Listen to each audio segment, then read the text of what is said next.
Hello, everybody. It's Jodi Franklin here today, and I'm so honored to have Chris Kresser on with me today. I know he needs no introduction in this group, but Chris is a renowned expert, leading clinician, and top educator in the fields of functional medicine, ancestral health, and the best-selling author of the book, The Paleo Cure. And I know he has another book. His latest book is Unconventional Medicine. They're both excellent reads. He's also the co-director of the California Center for Functional Medicine. And Chris founded the Kresser Institute in 2015 to provide the next generation of functional health practitioners with the skills and tools they need to turn the tide of chronic disease and change the future of medicine. And I know he's doing just that. Chris has appeared regularly in the media, including Dr. Oz and Fox and Friends, as well as top-rated health podcasts such as The Broken Brain, The Doctor's Pharmacy, and the Ultimate Health Podcast.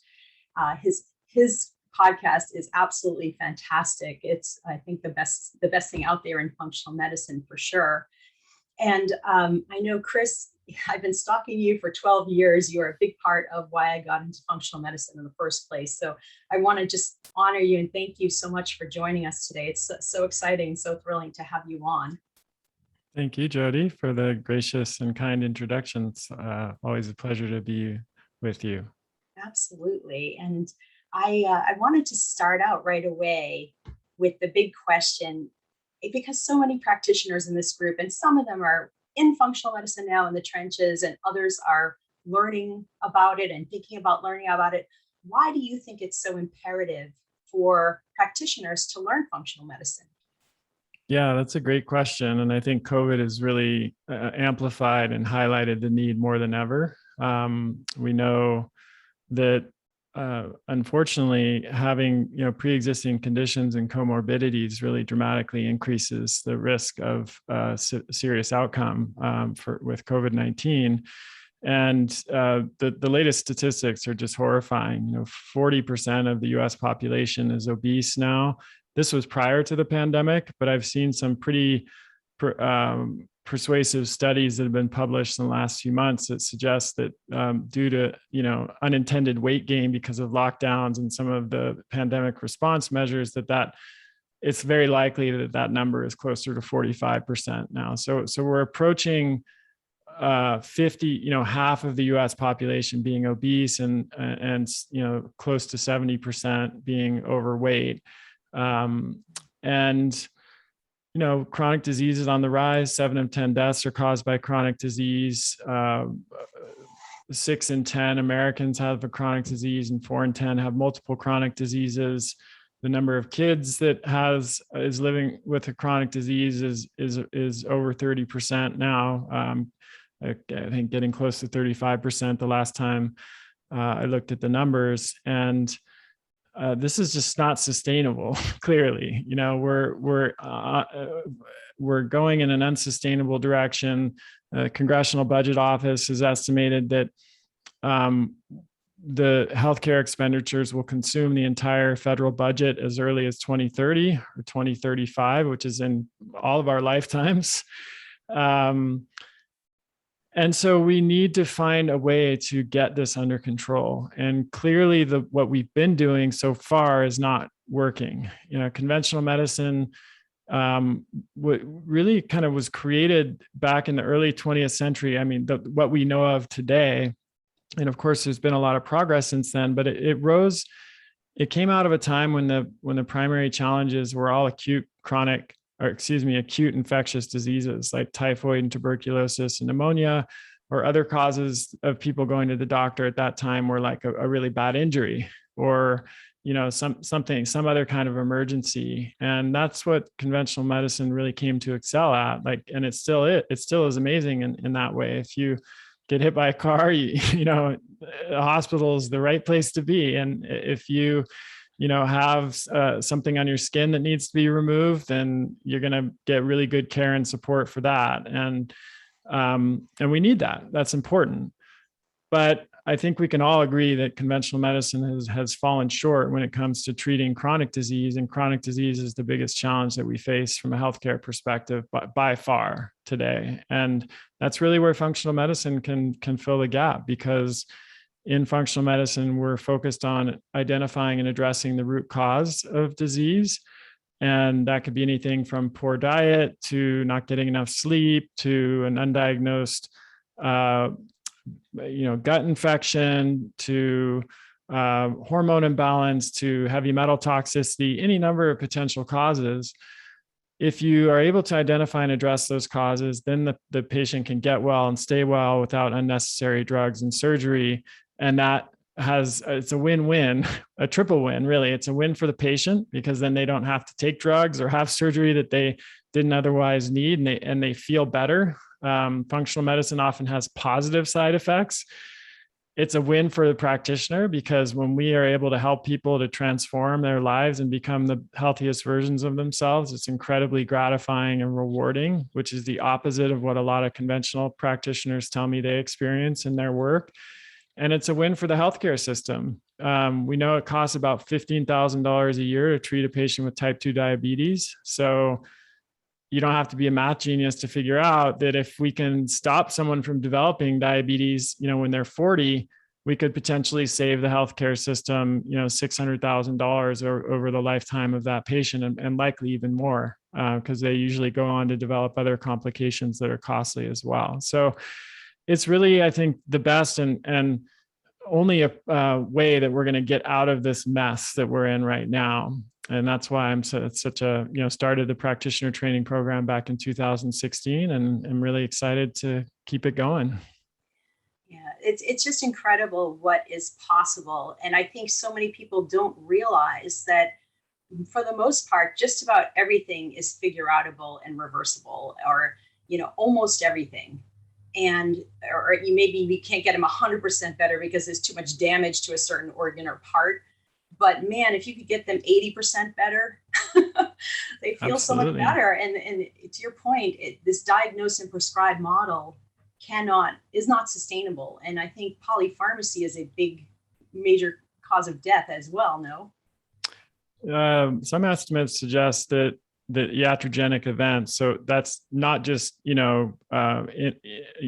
prescriptions, medications that were improperly prescribed or improperly taken, but all forms of medical intervention is certainly the number 3 cause of death, at least. And some research suggests that because iatrogenic events are underreported, that it's likely the number 1 cause of death in the US. And I want to be clear that I don't think that's an indictment of individual physicians or clinicians who are, for the most part, doing an amazing job and are suffering from the very same systemic problems that patients are suffering from.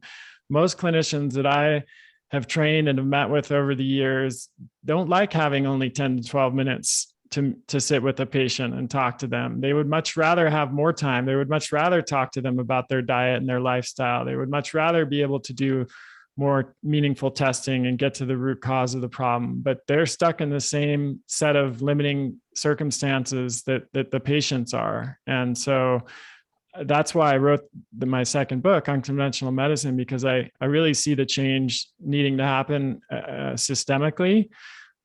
Having said that, we as clinicians can all take steps towards a better way of treating patients, and we don't have to wait for that change to happen systemically. We can be part of that change ourselves by moving in the direction of functional medicine in our own practices. Definitely. And that leads me to some of my questions about your program as well. But I just want to remind everybody watching today, if you appreciate having Chris come on, please give us some hearts. Ask some questions in the comments below. If you're watching on Facebook, if you're watching the replay, please do the same.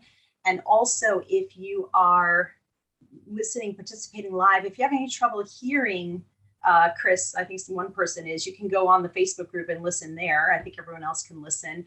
Jenny is saying the book Unconventional Medicine was such a joy to read. So, and you can type any questions or comments you have in the Q&A feature down below as well, if you're on the Zoom session with us. And just so you all know, Chris was so generous to offer members of this group a special discount on his practitioner ADAPT program. which actually registration is going on now and it ends pretty soon. I think you had said October 29th is the last day to register. If you're interested, we can ask a few questions about that program. He is offering $1,000 off the program right now if you register. And as a member of this group, I'm going to have my assistant Terry put in the comments, both on the Zoom and on the Facebook down below, a special link for you with a $500 additional coupon off the training, which is so generous of you. We appreciate that, Chris. And the course starts November 13th for any of you who are interested. So, so it's coming right on the corner. No need to wait to learn functional medicine. Right? No, not at all. And, you know, we're basically calling this the COVID. We need to get out of this COVID mess and turn around the sinking ship as soon as possible discount. I'm just acutely aware of the crisis that we're in right now. And there's just not enough functional medicine practitioners out there. I mean, I'm tremendously proud of what we've accomplished with the program. We've trained over 600 clinicians in 22 countries around the world in the last 5 years. And I also am aware that that's, you know, just a drop in the bucket, and we desperately need more practitioners. So that's why we're offering, this is actually the biggest discount we've ever offered on the program this year, but it just feels like the right thing to do so we can get as many people trained up as we can, as we can, because we can't, you know, we're all in this together and we need to work together to solve the problem. And I love how, Chris, you are probably the most erudite, or one of the most erudite in this field in terms of really research and evidence-based approach, where I mean, I always look to you when I'm looking up something first, because I'm like, I know I'm going to hit the right story. I know it's going to be thoroughly researched. So I really appreciate that about you and about what you're offering to clinicians as well.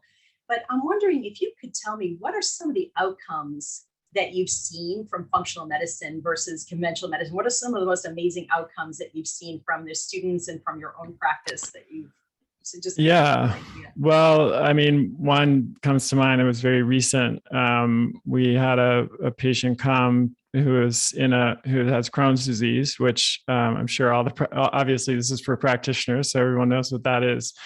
And this patient was in a really bad active flare, and her gastroenterologist was recommending surgery to remove her colon, which was terrifying for her, of course. And yet she was considering it because she was in a horrible way and was, you know, just having 16 to 18 watery, bloody bowel movements and just in excruciating pain and losing a lot of weight. And she didn't really have much weight to lose to begin with because she wasn't able to absorb her food very well.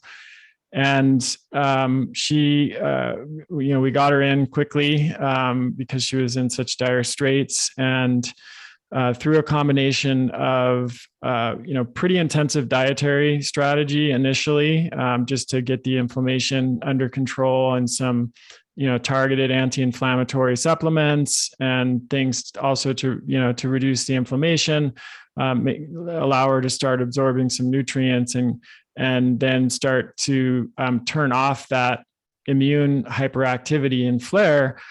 Within 5 or 6 days, she was down to probably 6 to 8 bowel movements a day, and, you know, without any blood. And within 2 or 3 weeks, she was back to you know, relatively back to what is normal for her when she's not in an active flare.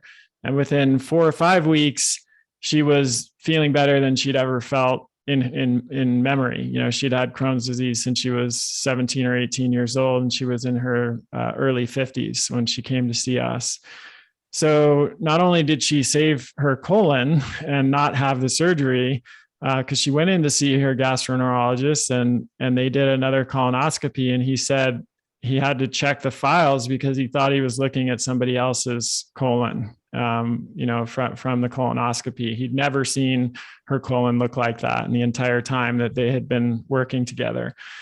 So that happens. You know, that's not a rare occurrence in my practice. And, you know, as you can imagine, it's incredibly gratifying to be able to support someone in that way. And it's also incredibly rewarding for the patient, or it's a happy time for somebody to be able to experience that kind of transformation and know that it came a lot from them. We helped her, but she made the dietary changes. She did the work, and that's a really empowering experience for a patient to have, where they feel like they're in control of, or at least, they have a significant amount of influence or control over their health, instead of just being a passive recipient of medication. So that's there are a lot of similar stories to that, but that, I think, illustrates what's possible with functional medicine. Right. And I'm sure you could say the same about the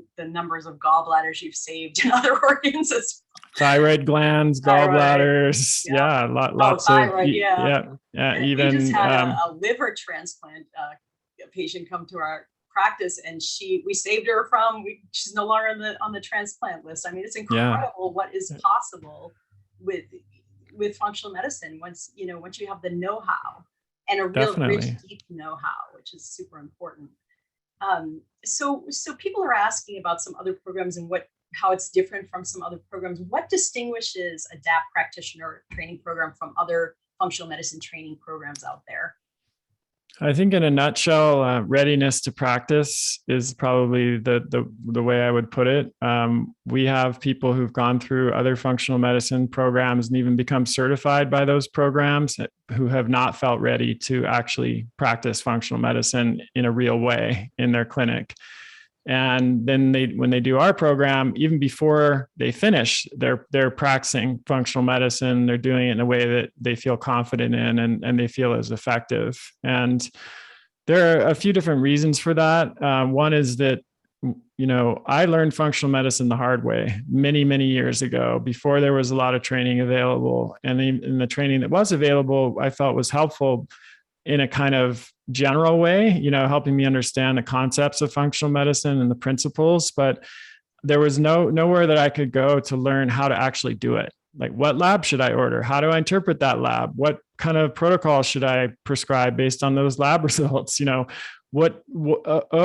I need to use curcumin. Well, there are about 492 curcumin products on the market. So how do I know which of those is the best one to use? And oh, wait, I'm going to order a SIBO test. There's 13 of those available on the market. So how do I know which SIBO test to order and which lab is the best test? Those are the questions that are most important for people to be able to practice in a confident manner and be effective. But most of the training programs don't actually cover that stuff, and they can't, because they will lose their CME accreditation. So the rules around that are very strict and prohibit you from mentioning a particular supplement or a particular lab company or anything like that. And I think those are good rules for in that context. But unfortunately, they make the training a lot less useful in my opinion. And we don't offer CME, and I made a very conscious decision not to do that years ago. And it is a downside for some, but the reality is that gives us total freedom. I will tell you exactly what SIBO lab I think, is the best and why, and then how to interpret those results. And then I will mention the specific names of products that I use in my practice and how I dose them and how I use them and what alternatives are next best if you can't get that product where you live. And so we consistently hear from people that when they do our program, it feels much more like a residency program than like medical school. And in the sense that, they're looking over my shoulder, so to speak, virtually, and getting all of the really practical information and experience on how to actually do this in their practice. So that's the biggest difference in a general sense between our program and others. Right. And you have both recorded classes and you do live sessions a couple times a month with the practitioners as well, right? To help with so how to use it. Me being me, the really geeky researcher guy, when I set out to make this program, I spent 6 months studying learning theory before I created it, which is fascinating, by the way, if anyone is interested in that. So much of what we learn, like how we learn in school, is just completely not evidence-based. Rote memorization and watching really long videos and the methods of instruction, even in high level, top medical schools and other environment, university level, graduate level programs are like 50 years out of date. And we know so much now about how the brain learns and retains information, and how that information, the best ways to help people to translate that information into real practical experiential knowledge. But none of that has trickled down into mainstream education settings. So I wanted to fix that with the training that we offer. And so all of it is completely based on cutting edge learning theory. We've got, as you pointed out, Jodi, a lot of materials that are passively consumed throughout the week. So watching videos, looking at transcripts. We call them transcripts on steroids because the transcripts actually have screenshots of the slides, because that's a big problem with transcripts often, right? If it's a transcript of a slide presentation, you're missing all of the visuals, the charts, and everything that go with it. But we actually have those in the transcript. We have an audio version. So you're getting the material in a lot of different ways. And all of the videos are generally between 8 and 12 minutes, because learning theory shows us that consuming information in bite-sized chunks like that, we're far more likely to retain it. And then also it helps people, like if you're between patients and you've got 10 minutes, you can knock out a module. And then, we use a very sophisticated LMS platform, learning management system, where you can mark off what you've done. So each time you log in, the next lesson is just sitting right there waiting for you to pick up where you left off and keep going. And then I do a monthly Q&A. Tracy O'Shea, who's a functional nurse practitioner that I've who's been basically worked by my side for 6 or 7 years now. And she's the director of the program, amazing clinician. She also offers a Q&A. And then we also have a way for people to submit questions through like a ticket system, help desk kind of ticket system in between Q&As if they don't want to wait for the Q&As to get their question answered. So lots of different options for different learning styles and different schedules. Oh, that sounds so great. It really fits into a busy lifestyle. I love how organized it sounds. I mean, it sounds like it's really well thought out and well researched how to make it so that the stuff sticks, because it's a big learning curve, right?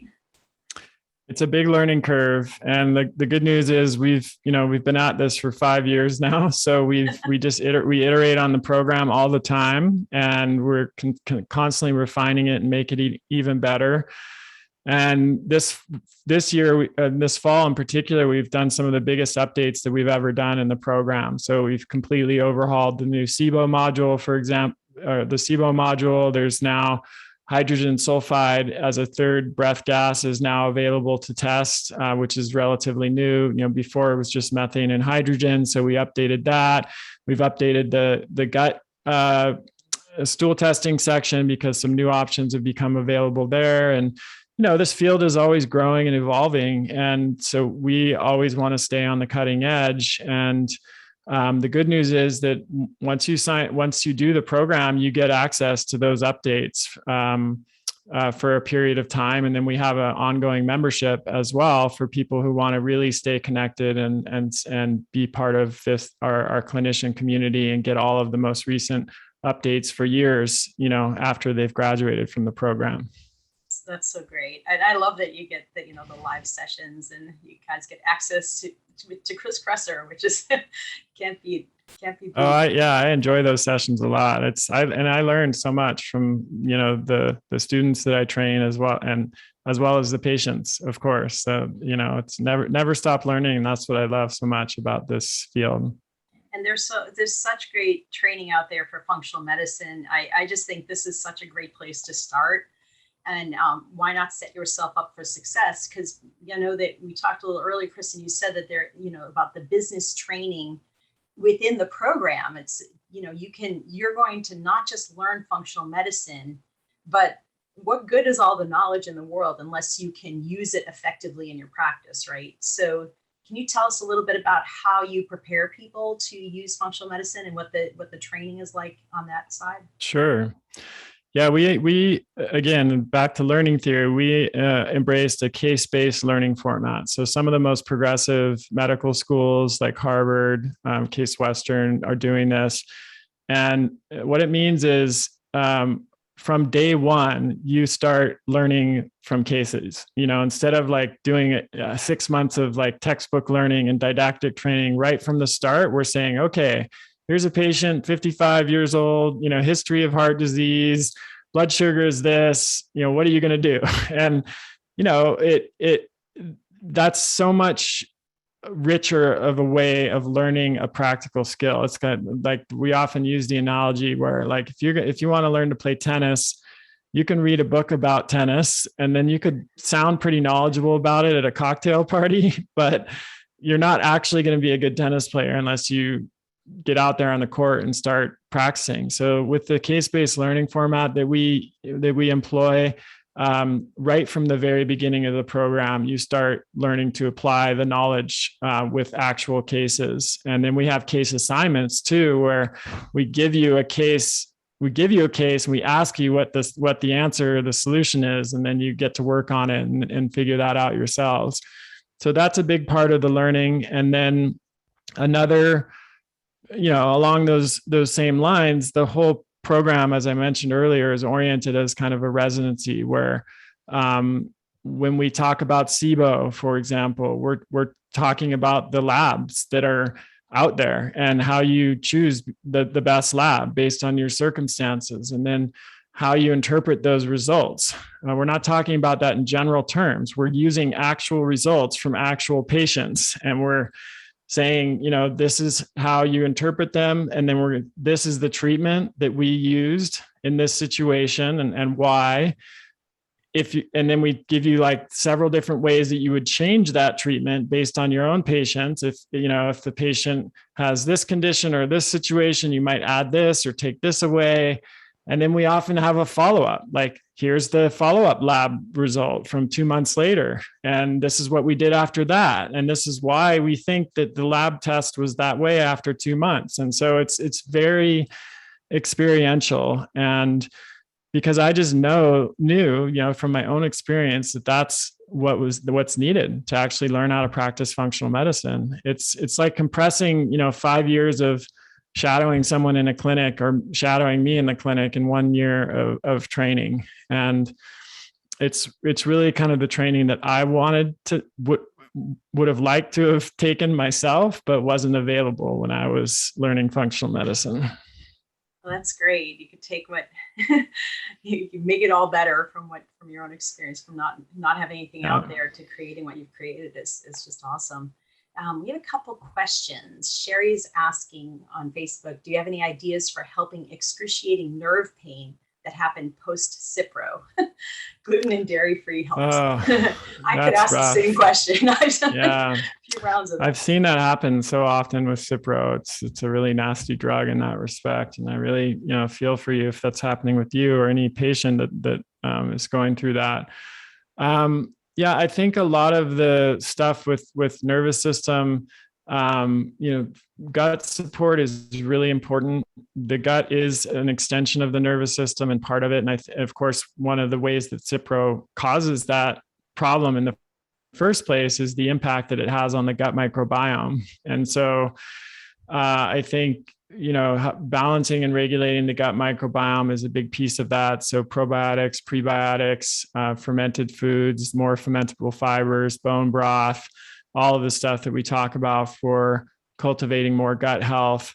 But, you asked specifically about the pain, and, in the short term, while you're working on some of the longer term issues, things like curcumin at a high dose, CBD actually at higher doses, both of those can be effective if you can ramp them up to a therapeutic dose for pain.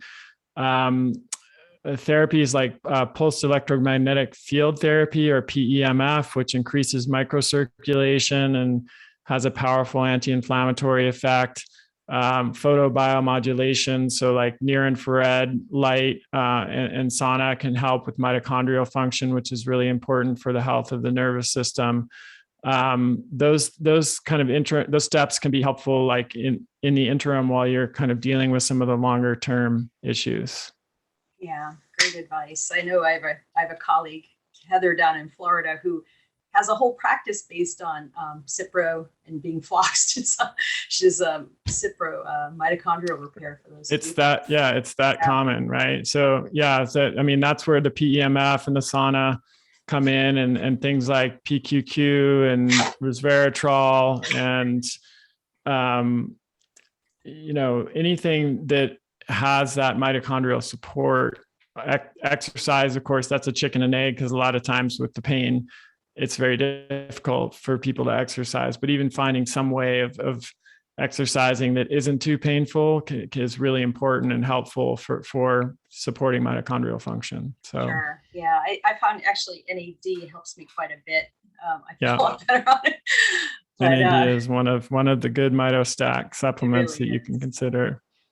But anyway, there's a question on Facebook also, just a comment saying, I did not know that about CME, how it regulates how the curriculum is taught. I wish I had known that. So yeah, it's a big deal. And like I think this is why, I love IFM training, and I think it's great and helpful. And I don't even see them as a competitor, because I just think it's what they're offering is very different than what we're offering. They're much more like medical school.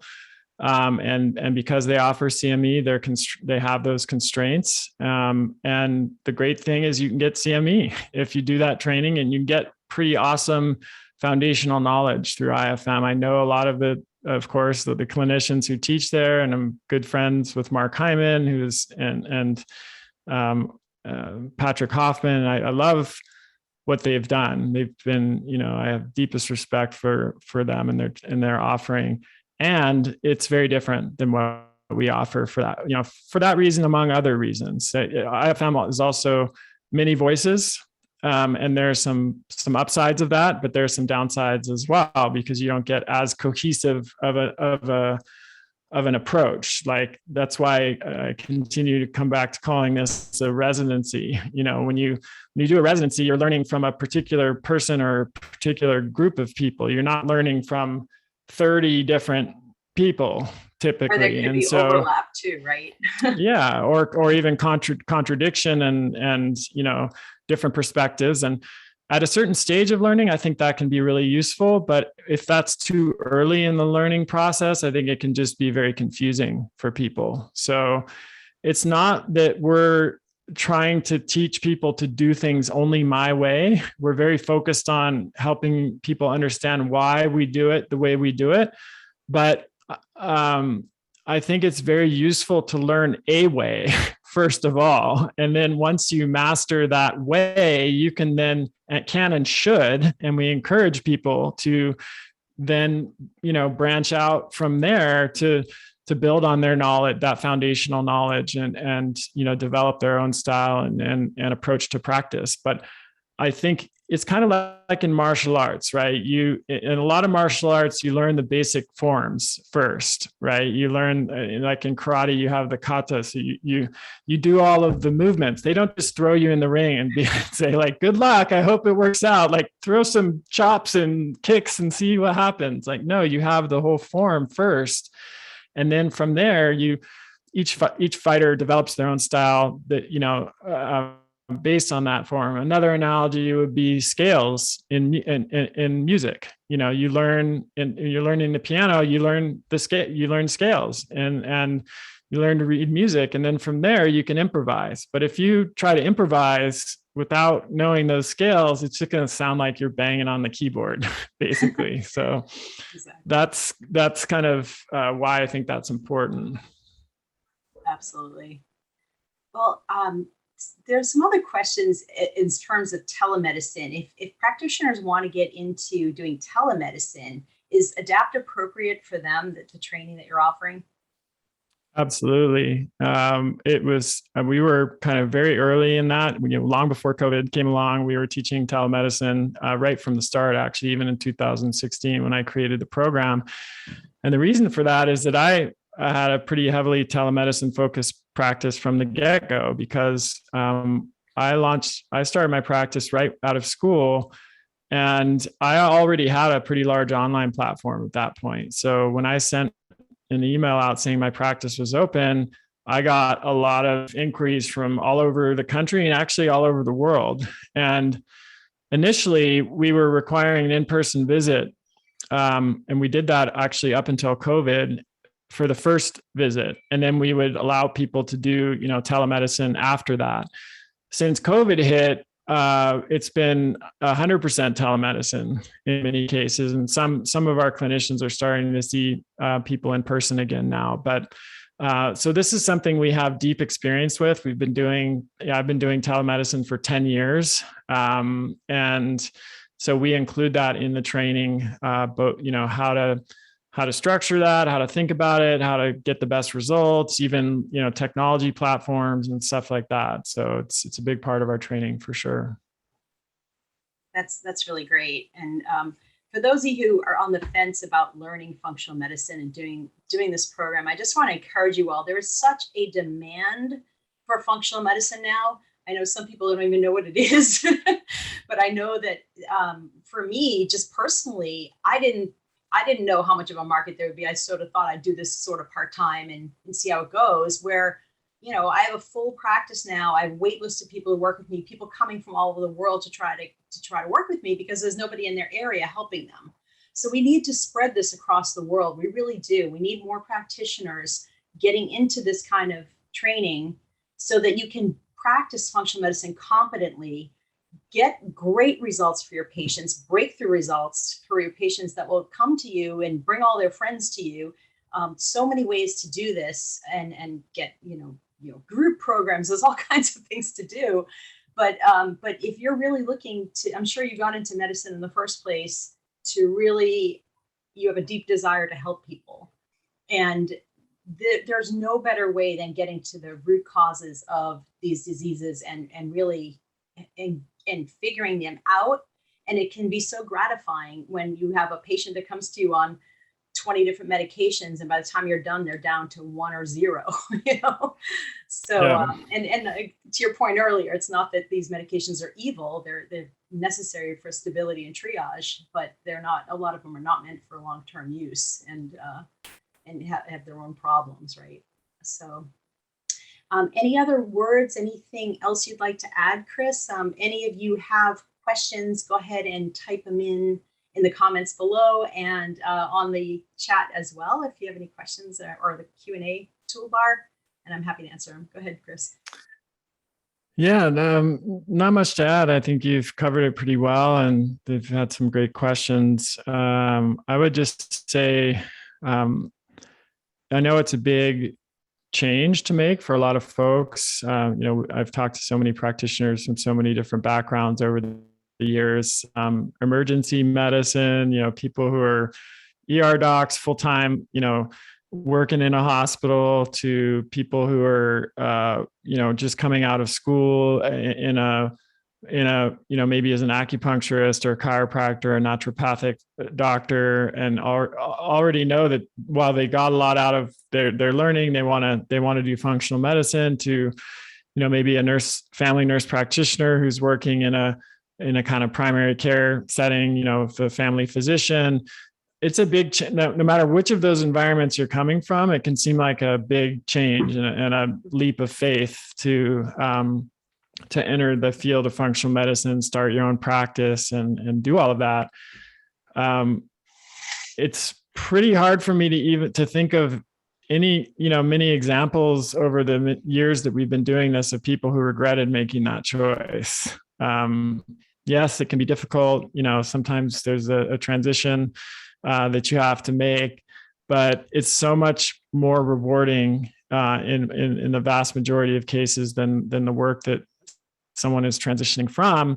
And then, as you mentioned, Jodi, that the demand for functional medicine is so high, and there's it so outstrips the supply right now that, and especially now that telemedicine is becoming legally more friendly and possible to practice across state lines. And, there's a lot of discussion that some of the changes that were implemented there with COVID are likely to become permanent, just to increase access to care.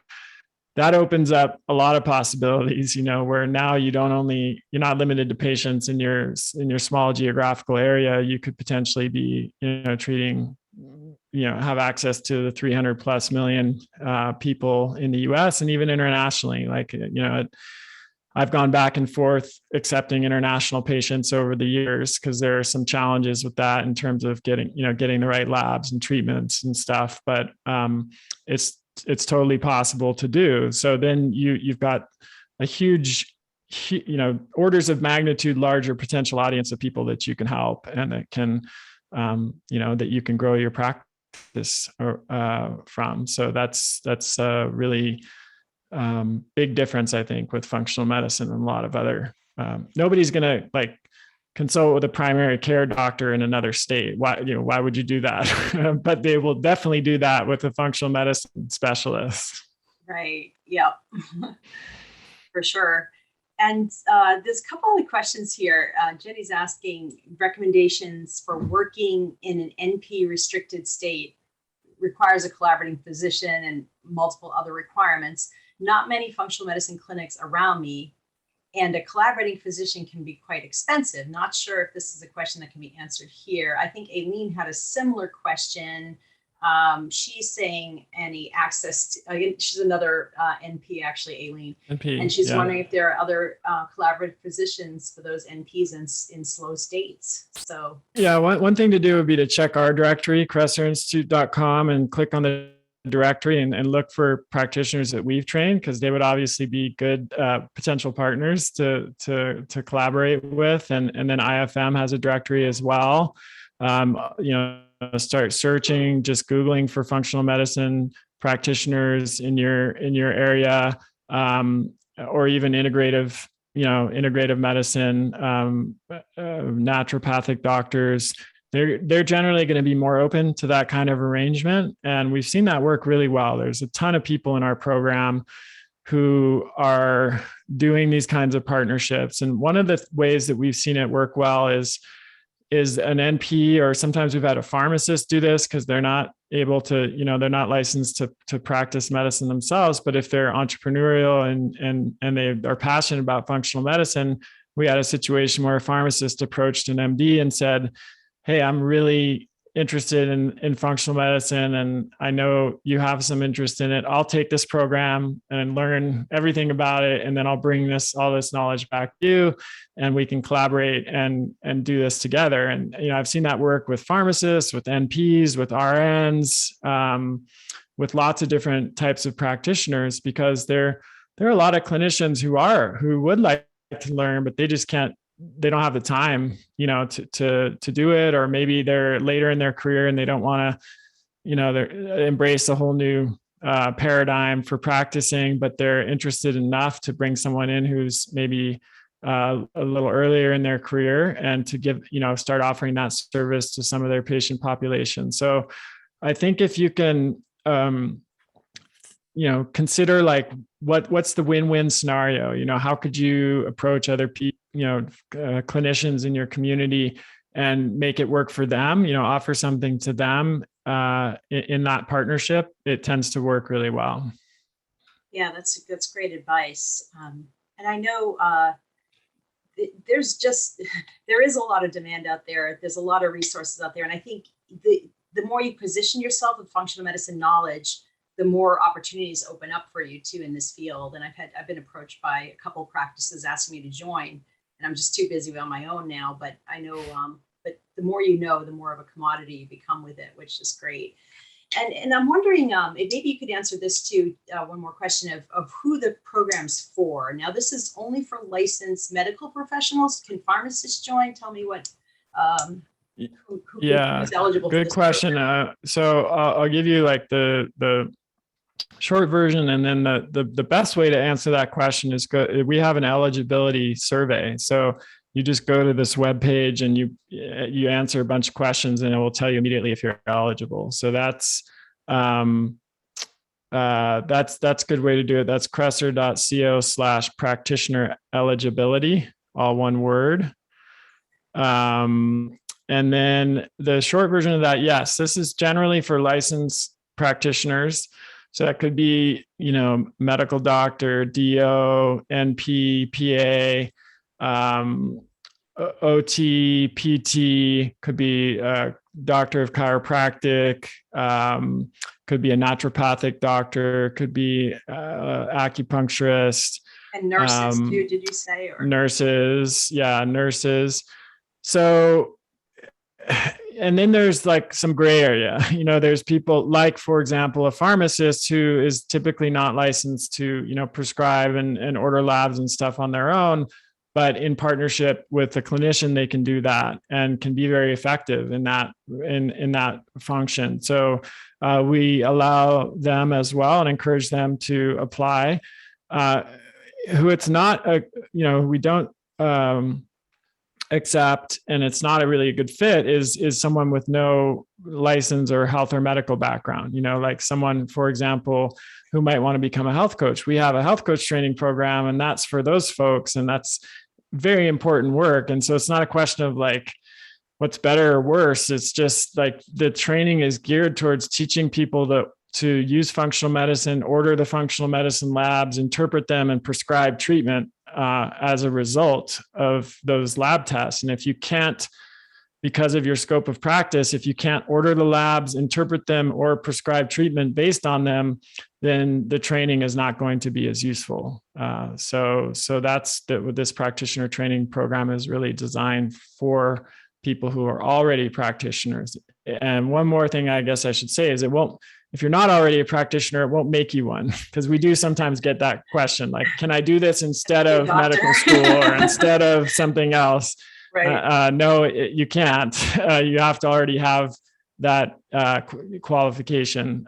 This is additional education and training that you get on top of your existing qualification. Okay, that's great.